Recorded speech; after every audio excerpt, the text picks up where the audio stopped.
Prajadhwani news. S K BEd ಕಾಲೇಜಿಗೆ 100% ಫಲಿತಾಂಶ. ತಾಕೋಟಿ.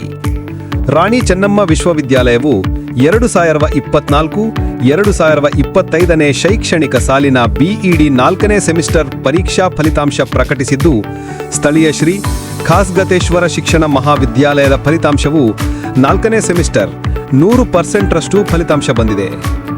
4ನೇ ಸೆಮಿಸ್ಟರ್ ಪ್ರಾಶಿಕ್ಷಣಾರ್ಥಿಗಳು. ಕ್ರಮ ಸಂಖ್ಯೆ 1. ಪ್ರಾಶಿಕ್ಷಣಾರ್ಥಿಯ ಹೆಸರು ಕಾವ್ಯ ಶಾಹು ಹಂಗರಗಿ.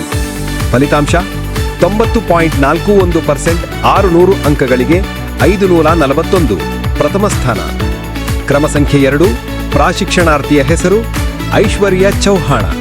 ಫಲಿತಾಂಶ 89.82%, 600 ಅಂಕಗಳಿಗೆ 539, ದ್ವಿತೀಯ ಸ್ಥಾನ. ಕ್ರಮ ಸಂಖ್ಯೆ 3. ಪ್ರಾಶಿಕ್ಷಣಾರ್ಥಿಯ ಹೆಸರು ಸ್ಫೂರ್ತಿ ಸಜ್ಜನ್. ಫಲಿತಾಂಶ 89.5%, 600 ಅಂಕಗಳಿಗೆ 537, ತೃತೀಯ ಸ್ಥಾನ ಪಡೆದುಕೊಂಡಿದ್ದಾರೆ. 4ನೇ ಸೆಮಿಸ್ಟರ್ ಪರೀಕ್ಷೆಯಲ್ಲಿ 100% ಫಲಿತಾಂಶವನ್ನು ತಂದುಕೊಟ್ಟು ಕಾಲೇಜಿನ ಕೀರ್ತಿಯನ್ನು ಹೆಚ್ಚಿಸಿದ ಪ್ರಶಿಕ್ಷಣಾರ್ಥಿಗಳಿಗೆ ವಿವಿ ಸಂಘದ ಅಧ್ಯಕ್ಷರು, ಕಾರ್ಯದರ್ಶಿಗಳು, ಆಡಳಿತ ಮಂಡಳಿಯ ಸದಸ್ಯರು, ಪ್ರಾಚಾರ್ಯ ಹಾಗೂ ಸಿಬ್ಬಂದಿ ವರ್ಗ ಅಭಿನಂದಿಸಿದ್ದಾರೆ. ವರದಿ ರಮೇಶ್ ದಲ್ಲಾಳಿ, ತಳ್ಳಿಕೋಟೆ.